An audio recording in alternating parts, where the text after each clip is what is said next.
দুটো দিন, মাত্র 2টা দিন, কিন্তু এই 2টা দিনেই যেন হাজারটা সুখ লুকানো ছিল। আমার 3.5 বছরের ছোট্ট নাতিটাকে নিয়ে যখন সময় কাটানো হয়েছিল, তখন আমি নিজে মনে হয়েছিল যে ছোট হয়ে গিয়েছি। ওর হাসি, ওর দৌড়, ওর হাজারটা প্রশ্ন, এটা কি, ওটা কি, ওখানে কেন, ওখানে চলো, এটা কিনি, এই ছোট্ট ছোট্ট কথাগুলি মনটাকে ভরে রেখেছিল ভালোবাসায়। ওকে নিয়ে ঘুরতে গিয়েছিলাম, কখনো হাত ধরে হাঁটা, কখনো কোলে নিয়ে আদর, আবার কখনো ওর পিছনে পিছনে দৌড়ানো। সব মিলিয়ে যেন একরাশ আনন্দ আর শান্তি একসাথে। ও যখন হেসে বলতো, ঠাকু চলো আবার যাব, তখন মনে হয় এই এক বাক্যটাই সব কষ্ট ভুলিয়ে দেওয়ার জন্য যথেষ্ট।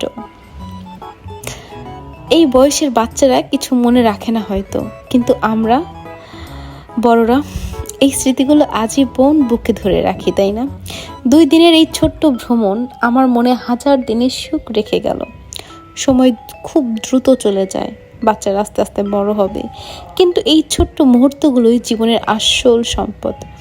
প্রার্থনা করি আমার ছোট্ট নাতিটা যেন সবসময় ভালো থাকে, হাসি খুশি থাকে, সুস্থ থাকে। এই 2টা দিন ছিল শুধুই ভালোবাসার, আদর আর নির্ভেজাল সুখের।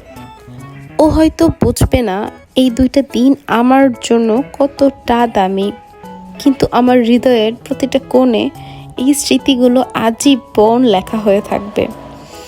সবাই ভালো থাকবেন, সুস্থ থাকবেন। ধন্যবাদ।